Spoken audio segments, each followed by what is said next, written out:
Okay, the end. The end of the conference.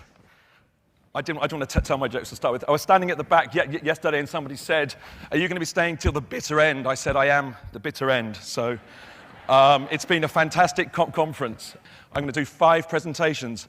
This is a wedding chapel. This was the last project I showed 2 years ago, so I thought it was an appropriate place to start, and it's also appropriate because there are lots of dots. It's got 4,700 holes perforated into a wedding veil. It's a wedding chapel, and basically the very simple idea that it's a wedding veil, which when the groom gives the bride the kiss, he lifts the veil, and this wedding veil swings open, and the wedding is over. The bride and groom and the congregation walk across the stepping stones, have a champagne toast, the veil comes down, and the wedding chapel resets for the next congregation coming through. It's one way.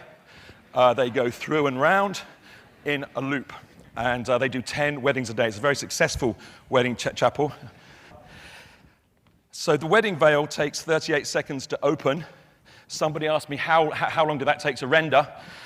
Well, it's actually a real wedding. It's actually a real photograph. So this 6 millimeter veil made of steel weighs 11 tons. It's perforated, as I said, with 4,700 holes, each of which has an acrylic lens pushed into it and sealed. It doesn't leak. None of the 4,700 leak because it's Japan. And there's a 250 millimeter steel frame behind that, and behind that there's a net curtain, or a scrim, as we call it officially, and the light comes through from the lens and is projected onto the back scrim, so it actually feels like a piece of lace as opposed to a planetarium. If that scrim's not there, you get these very strong sort of black and white effect. And as I say, they do 10 weddings a day, and they have the weddings at night, so the night impression of the chapel has to be very cool too. There it is at night. The night weddings are more expensive, by the way. So. Okay.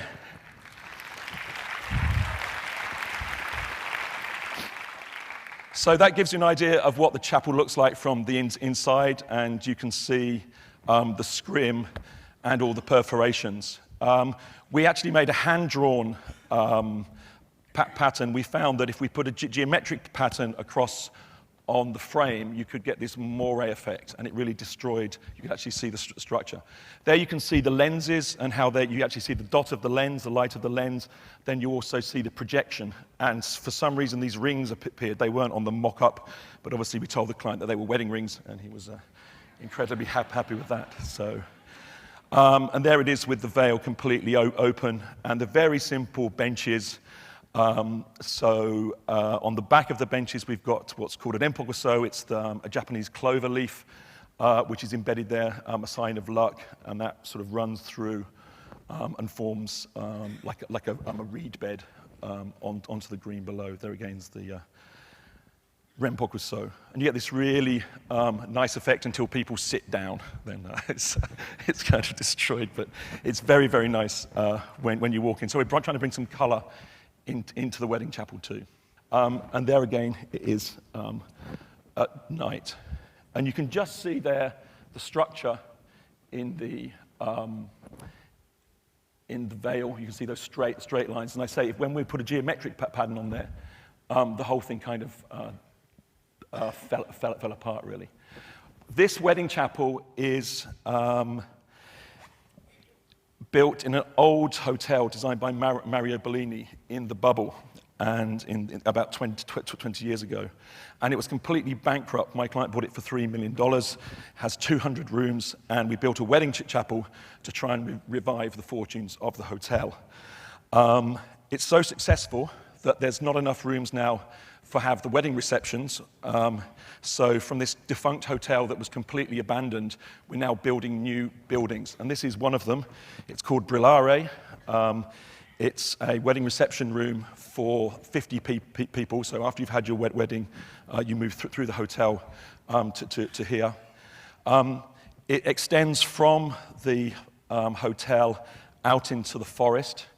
And it's quite a cheap structure. There's a very large concrete cantilever on the bottom, and then a very heavy steel frame on the top. Again, most of these projects are quite tight. The last wedding chapel was about $2.5 million. This was about $700,000.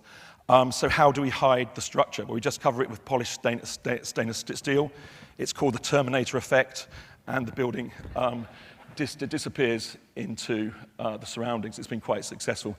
It's quite interesting. Our staff were really moaning. They wanted to do a Mesian glass box, and that's how can we do this glass box, and it's going to have a heat problem. There's going to be leaves falling on the roof. So we put some leaves on the roof for them. But we could hide all of the air conditioning, these very cheap package units, into the volume above. But the great thing was, at night, when you actually see the building at night, it really does go back to this Mesian glass box that just floats there. So we were all happy in the office. The wedding table, I don't know if you could see there in the slide before, actually tapers from a very narrow end by the kitchen to a much larger point, a wider side where the bride and groom sit at the far end. So the wedding chapel was successful, now the Brillaria is successful. More and more people are going to this hotel. It's in the Southern Alps, about 2 hours from Tokyo. They've now asked us, just recently for Christmas, we opened a bathhouse there, and it's a mixed bathhouse, the first mixed bathhouse to be built in Japan since the war. They were outlawed just after the war because it could be seen as slightly sexual, people going to one room. But we've managed to change the law, and this bathhouse, the way Astrid and I work, my business partner, she was very interested in these wooden barrels, which are bathhouses in Japan. You sit in a wooden babarrel. I was more interested in the droplets of water and the interference patterns that they make. And so we've managed to combine them both ideas. So we've got the barrels, but we've also got the interference of these circles. So you don't go really from drum to drum, but you do get the sense of a drum and how it intersects with the other circle. So this is an internal-external bath. This is on the male side. Again, this is an internal-external bath on the female side.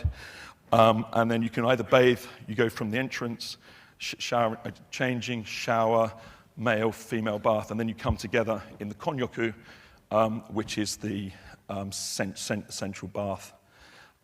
That's injected with nitrogen water or nitrogen air, so it's completely cloudy. We're still in the actual female side. Here, that's clear water. But you can see the effect of the circles and how they link together. The sides of the drum are actually the columns which support the roof, but they tend to feel like sliding screens and shutters, and it actually feels quite a light structure. That's over on the male side, but there are a few girls in there because it's our office party, and we could actually only take these pictures then. And this opens at 7 in the morning, and is 6 in the morning. It's open until 12 at night, so you can go there bright and early. And there's the mixed bath, which is completely roofless within the forest. And that's got the nitrogen pumped in the water to make it cloudy. What happens is you come through, you can't really see on those slides, you actually come through a screen, you can actually get down so your head is just above water before you enter into the bath. So that's the end of my first 2020 presentation. There were some amazing things came up, and Ivan Shamayev was talking, and he said, Chase, there were 9 ideas, any one of which would have been okay. And I think that's the same for those projects. We came up with lots and lots of ideas, and for young designers and students here, just take one idea and run with it. Well, we took 2 for the last one, but it's really important just to take one idea. If you have loads of ideas, just take one and run with it. It's going to be okay. I was going to take some water then. But, this is a project we finished in November for Selfridges in London. It's a $20 million refit of it's about a third of the ground floor of the classical building. It's called Wonder Room. There were 37 major brands, including Tiffany. And we won the competition on calling it Not Another Duty Free. And that's because these brands are so strong, they're so forceful, they want to slap their facade on everything. And we took a step back, and because we live in Japan, we saw things like the Burlington Arcade, the Place Vendôme in Paris, the Galleria in Milan, And we took a cue from that those are really amazing buildings where the architecture is stronger than the damn brands. So we tried to set up a brand manual, a brand arcade here. So seen obliquely, you actually can't see into, this is Cartier. They can dress their boxes, but then when you look straight on, you see the dreadful shop fit. So it was a way of trying to calm the whole shop down and make it feel a lot more elegant. The whole notion was trying to bring back the House of Selfridge and just stop these brands from shouting. It's been very successful. It's trading double what they anticipated. That means it turns over £100 million a year. They're public figures, by the way. So, but it's quite interesting how we can calm down the Bulgari store with that horrible cherry wood. Now, this building was built in 1908. And over the years, there were 4 layers of ceilings, 2 layers of air conditioning, 3 layers of sprinklers. We took it all out. We removed all of the storage areas around the side. And the building, we took the room back to its original size. It's about 2,500 square meters in total. And we actually reinstated the grandeur of the room and the proportions of the room. And we actually found the classical columns behind the ceiling. And it's been a really, really nice project to work on. And this is what's called the curated store, which is just off to one side, a little bit like Murray Moss's store in New York. We've opened up the windows onto the street, onto Oxford Street and Orchard Street, just to get some light in. All these department stores are so dark. And traditionally, there was only one lighting element per bay. There was a ball light, like a glow ball. In 1908, there wasn't very much electricity, so they had one ball. And we've tried to go back to that too. We've taken all of the lighting out, all of the air conditioning. We actually air condition through the floor now, up through the cabinets. And we just have one light fitting in the center. Although it's a donut, we need to get a lot more high-intensity light onto the cabinets. There's lighting inside the cabinets, but when you take the watch out or the jewelry out and you put it on the top, the actual product can't die. You've got to have another set of lights on top, and that's what those donuts do. But we've tried to reduce the amount of lighting that these stores have. We also designed all of the cabinets around the edge, and I don't know if you've ever bought jewelry or looked at when you bought watches. When they pull the cabinet, open the cabinet, it all seems to fall apart. You can see all of the rails, you can see the MDF and the chipboard that it's made from. Although you're in Hermes, you can see all the gubbins of the drawer. We've tried to reduce all of that. The cabinets open in a really in a sort of magical way. There are 50 different types of lacquer and different types of wonder materials on the far right here. It's shell from New Zealand. We've got gold from Aberdeen. There's carbon fiber, all different sorts of amazing things.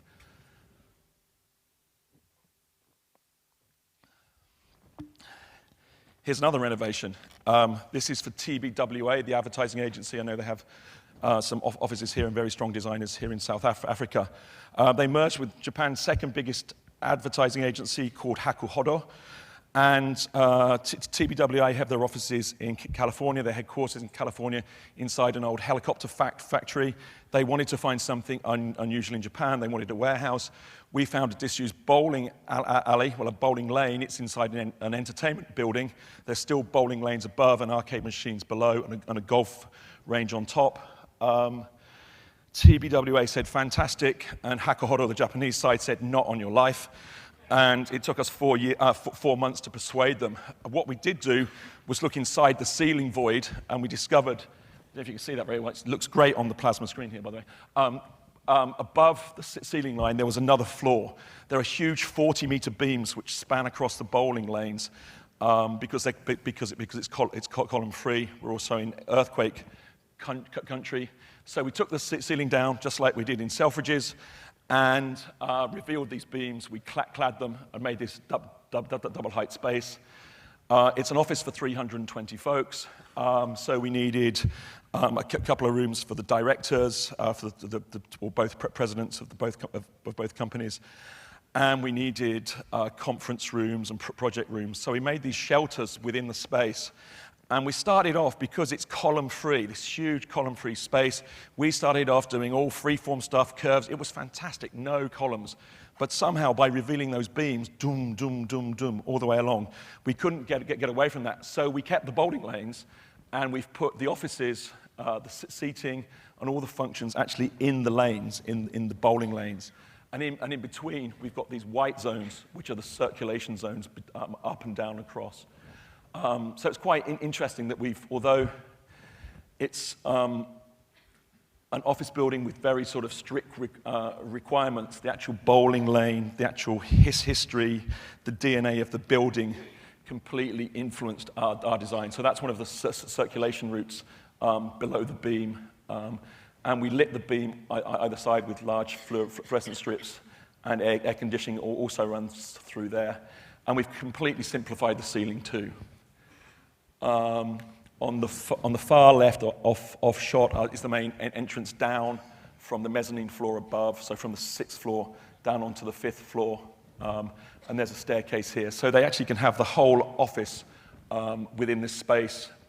It looks much more impressive when you arrive. There were two offices before. They all had small floors in tower buildings. Now they're all together in one room, and you can see the power of the company, which is really interesting.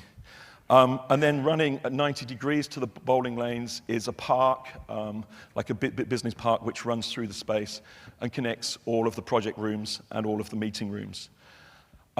Because we had it in a bowling and then at night, this is a great thing here, that they can invite their families. They have a beer Thursday when their families can come around. They can come around at the weekends. But they also invite their clients to the space too. This space, the rent was 1/3 of the cost of normal office space in Japan, and it won Office of the Year. So they're very, very happy. The payback is in three years. So. And our lovely friends at Airside said a great thing. Waste is a design flaw, which it is, and I think those two projects illustrate what you can actually do without having to rebuild a building, using a load more carbon to make a new building. Renovation is perfectly okay. In fact, in some ways, it's much, much better. So this is our smallest building. Those of you who were at my lecture on Tuesday will have seen some of these.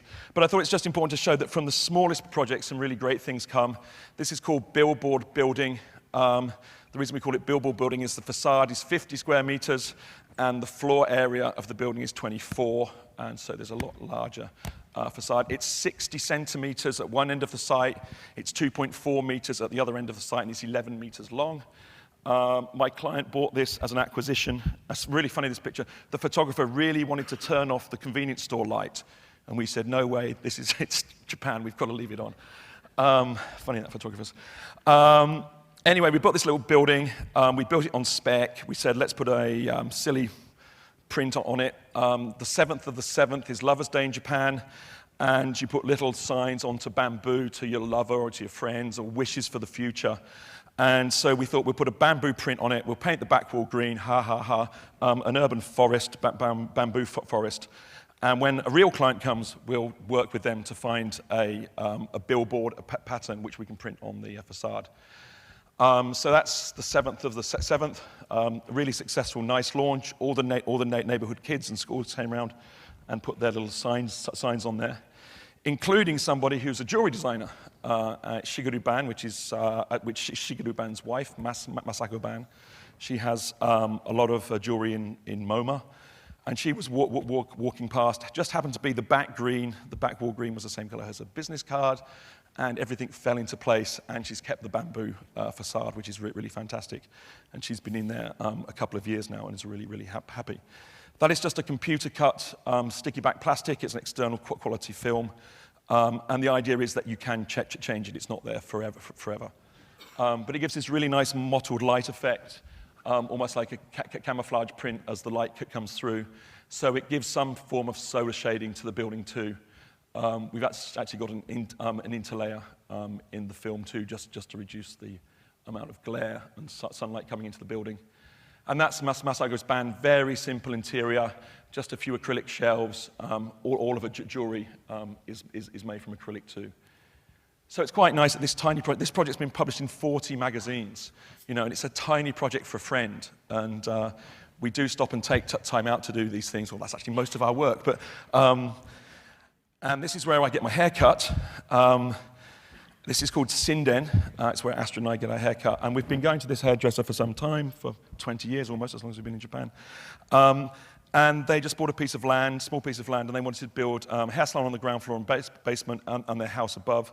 Again, a very low-cost project, about $300,000. We built a very simple box with very simple windows in it, as really low cost. And they said, well, we're going to need a sign on the building. And their sign is that face. And so I guess when they said they need a sign on the building, they thought we were going to put one about that big. And Joe, an intern in our office, I saw him sketching these amazing sketches in his sketchbook. And I said, embellish this. And that's what turned out. We got the people who painted it. In Japan, there are one or two painters who paint the cinema signs. I don't know if it's still an art form here. It's certainly not in the UK. I know in Japan and in India, people paint the movie sign still. And so we got a couple of people. It took them a day to paint this. And then we've used a special glass paint on top of the glass, so the image goes across the windows too. And somehow it reflects the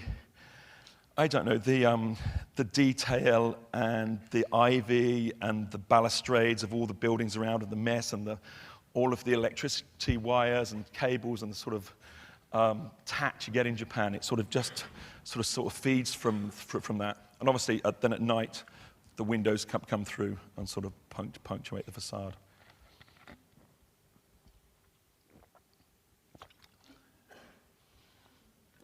Again, a very simple idea, very cheap, but very effective. And again, as I say, it's been in 40 or more than 40 magazines, so it's pretty amazing.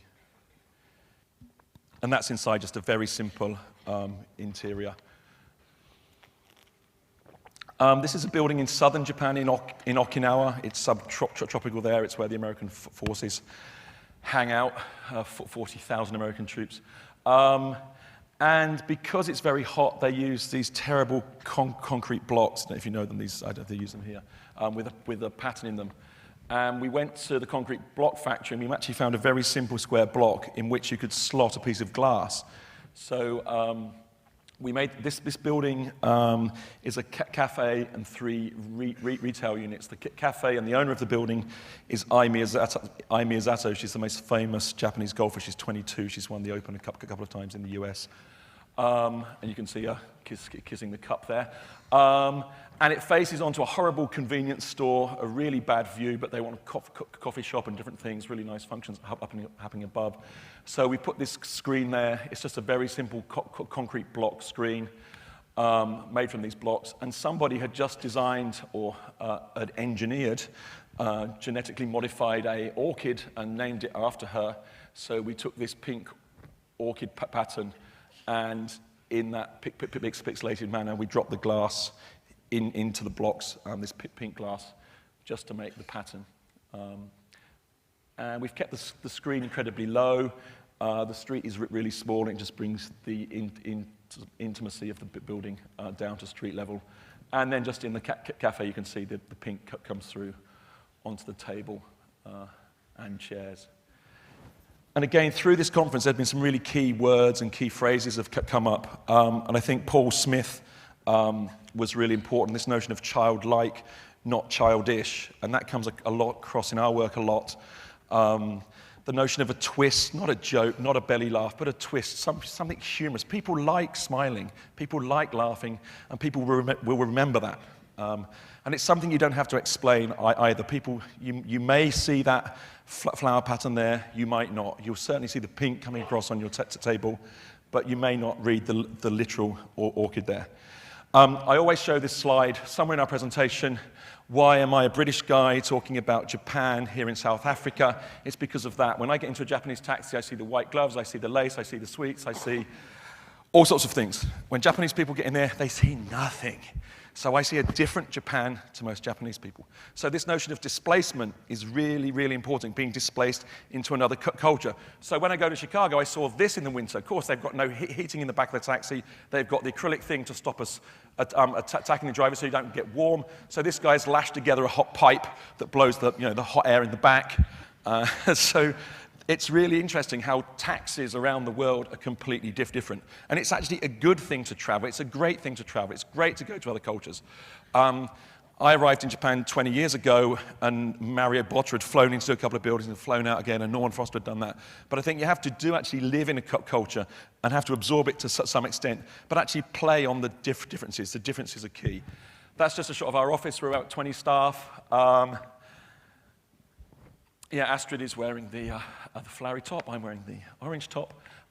We're a young office. As we put a lot of emphasis in the young staff. We really like that notion of naivety. And when we started our office in Japan, there wasn't very much work around. We got quite well known for construction fences, for some bizarre notion. And we were doing loads of construction fences. 10% of Tokyo is under construction. So that's quite a big bit of the city to be involved in. So it was quite an interesting ride. We decided we were going to do no more construction fences until Mr. Mori, the head of the biggest construction company in the world, or developer in the world, came to us. He said, we're doing one down in Motasando, building Tadawando's doing it. It's about about half a kilometre long. Would you mind doing the construction fence? We said, that's okay, we'll do your one. So that's the last construction fence we've done. And we tried to find a material that got better with age. This construction fence was there for 3 years. They were building a 6-story basement. And they just get old and tatty and dusty. So we were trying to find something that got better with age, which was obviously a green fence, a hedge. Although it's done in a barcode pattern, when you see it obliquely, it turns into a really lovely hedge. This is for Bloomberg. I'm showing these smaller projects because I think they're important, especially for the younger guys in the audience. This really informs our work. Buildings are really boring. They take 2.5 years. You get tired, you get fed up, you put too much effort into them. The detail of the handrail becomes really important, and it's not. So we have these short, sharp projects in the office. We give our architects them too, just to give some excitement, some feedback, some little treat, really. This is for Bloomberg. It's an interactive space on the ground floor of the building in central Tokyo. I may have to hit the start button. I think that's what it's telling me. No, it's not. And their offices are above. There are 600 people above. We're just doing this little thing. It's in a mixed retail area. And we did a really funny thing.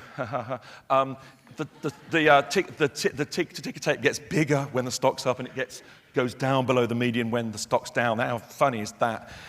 They thought it was funny. We thought it was really boring. Could we find something else? Can I have the sound up on this? So we made an interactive wall. And children and businessmen, there are no instructions to this. You walk in, it's a very tactile thing. You want to touch it. This is a shadow program. It's programmed by a really amazing guy called Toshio Iwai, one of the best programmers in the world. I love showing off, obviously. I actually built it for myself, this. 2,000 people a day go and play with this. It's quite a famous thing now in central Tokyo. Just look the reaction it has. People just love playing with it. And there, as I say, there are no instructions. You just walk in and touch. Japanese people love volleyball. If you had to have a volleyball game.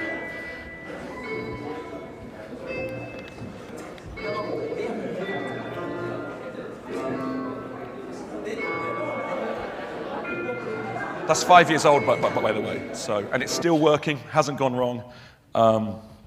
Maybe I have to touch something now, don't I? Hold on. Another little project we've just finished, Virgin Atlantic's Lounge in Narita, for their upper class passengers. It's a refit of an existing space. And there's a big problem in Japan. There is this future and there is tradition. There are both things together. So a lot of rich people go through this and a lot of older people go through this. So we thought we'd do the bamboo. Bamboo, Japan. We know what we're doing. We've been there a long time. So we've got the bamboo thing going. We've got these screens a little bit like selfridges, so when you look through them, you can see the runway. And when you look obliquely, they form these walls. So we divide these different spaces. Oh, the bamboo looks great. That looks quite good colour there. It's actually a bit more acidic in real life. It's kind of wrong. It's like Coronation Street print. I don't know if anybody knows Coronation Street. It's kind of wrong. So when you go and get your sausage buddy at the end, just before you take your flight, and you look back, on the other side of the fins, we've done the future Japan, and we've got Koji Morimoto, the guy who did the Animatrix movie, to print on the other side of the fins. And so we're trying to show that duality, the problem that we have, not duality, but this contradiction we have every single day in Japan. There's that famous face cover where there is a kimono-clad lady with a can of Coke and she's blowing a huge bubble with bubble gum. There's the sort of things we have to deal with. But contemporary culture in Japan, as you know, is totally amazing, and we totally get off on it. And these paintings were absolutely, all these animation drawings, absolutely amazing. And we're really, really excited by those. This is a project we're doing for 10 by 10 in one of the informal settlements. A great, great project. And it's been a challenge, this project. It's only $7,000 per unit, and being stuck in Tokyo, it's difficult to find out what's going on here. So we've done the really boring thing of using a container, but we know what to deal with, and we know exactly how much it costs. The problem with containers in Japan or here or in the UK is, how do you condition the container? How do you give it some thermal mass? So what we've done is we've used milk crates or beer crates which surround the container. They're filled with earth, and then as you load them up with earth and put the next one on, you put seeds in there, and you have vines and things which are suitable to grow in Cape Town. The idea is wherever we put it, we'll put different types of plants. And we stack these things, they're bolted back onto the container. They give the thermal mass. They also protect the container if there's a fire. Fire is a really difficult thing. But this is a really nice idea that people can stack these units themselves, fill them with earth themselves, and put the plants in, and they're these big green things. Because when you go to the informal settlements, there is no green.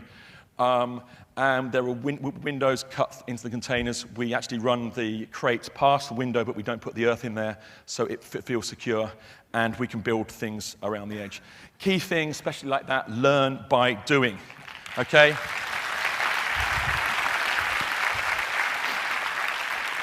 Launch and learn. It's really important. Do it. If you make a mistake, it's okay. We'll sort it out. This is our office, or was our office. This is DELUXE, where we lived for 5 years in central Tokyo.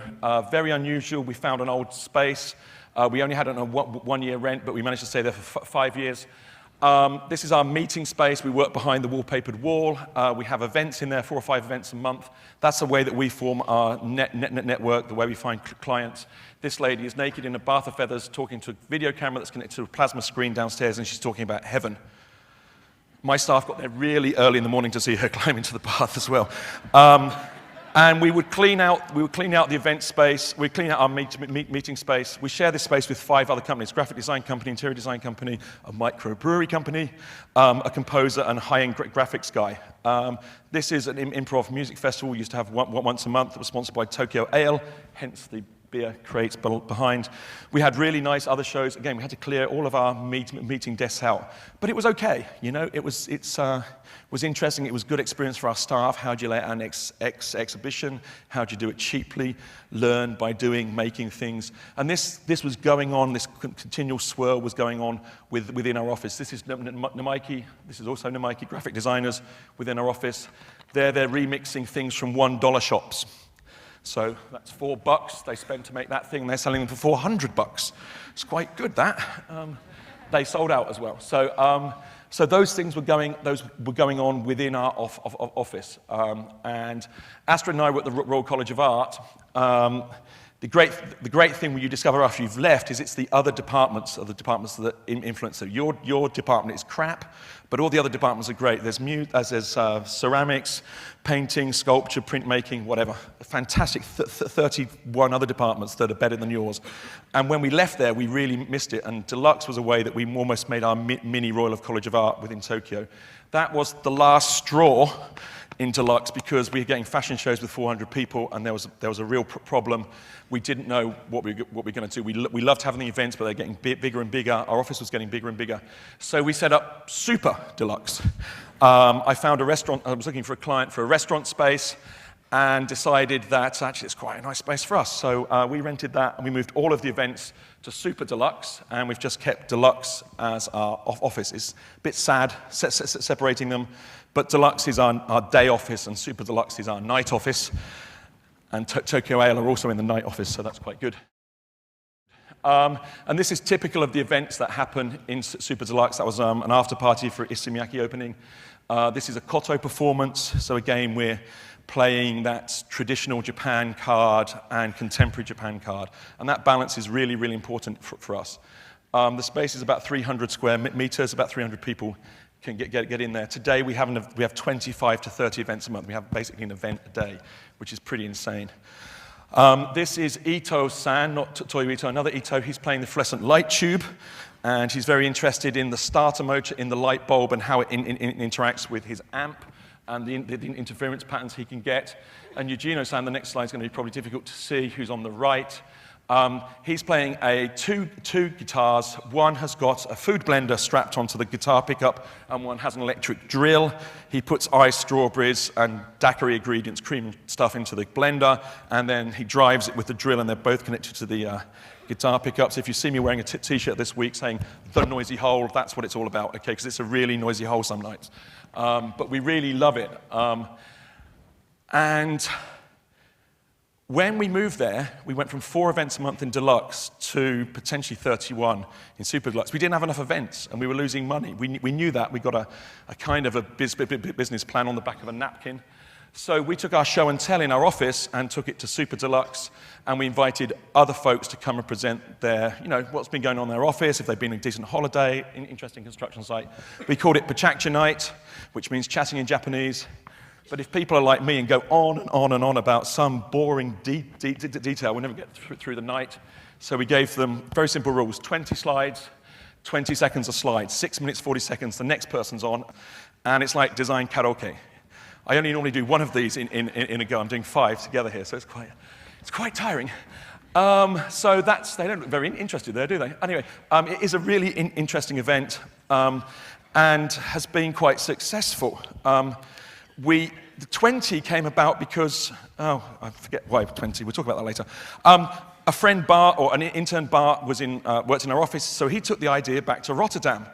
And 250 people came to the first event, and 250 people were waiting outside to get in. So he thought, well, I better get a bigger space.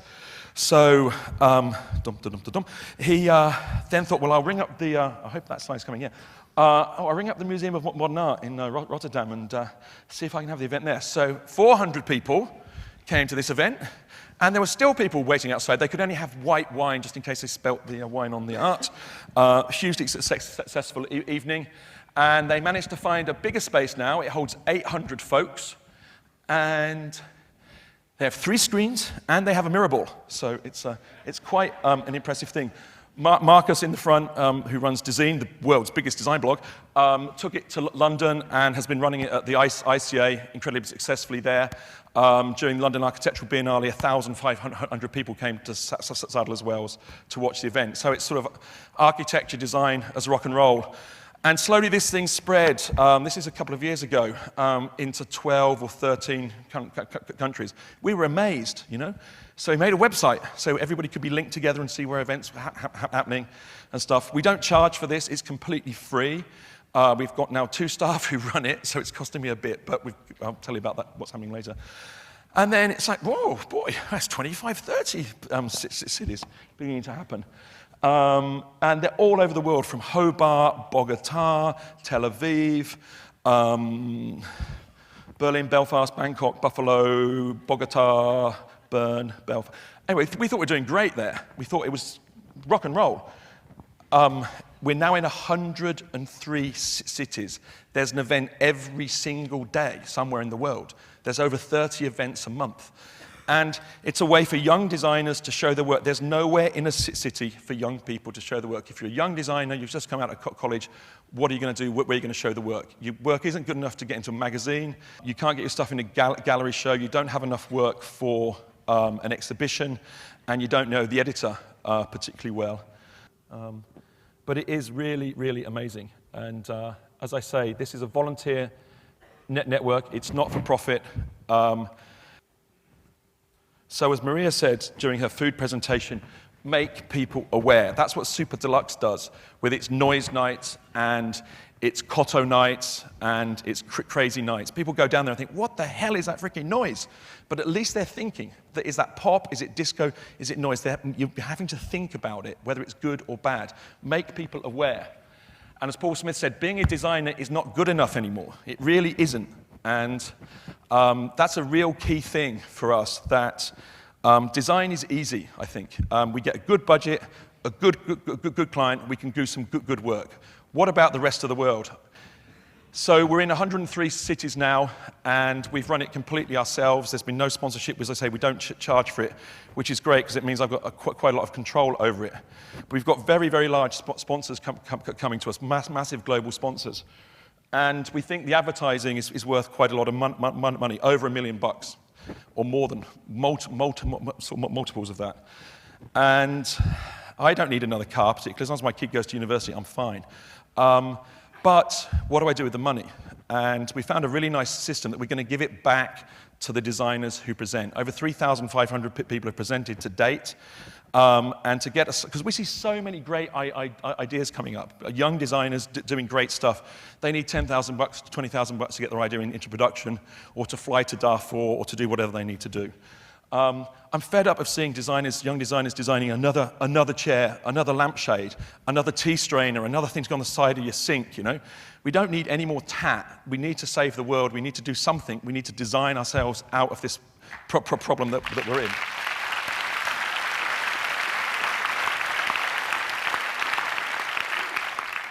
So you can see this is happening. This has happened in 2 years. This is a social network. MySpace, Friendster, Facebook, they're anti-social. You go home to your computer screen to chat to a woman who's in fact a bloke. There is nothing social about that at all.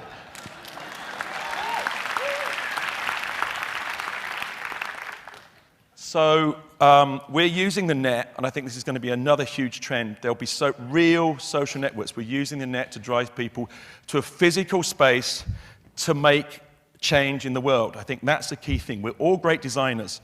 And I was talking to John Thackeray, who runs Doors of Perception and runs the event in Newcastle. And he says, you know, he was professor at the Royal College of Art. He says, yeah, my students, they love the iPhone, they love the iPod Touch, but something they love more is working in India, trying to move some water that's in a reservoir there through a village to another village without wasting any, without using too many resources.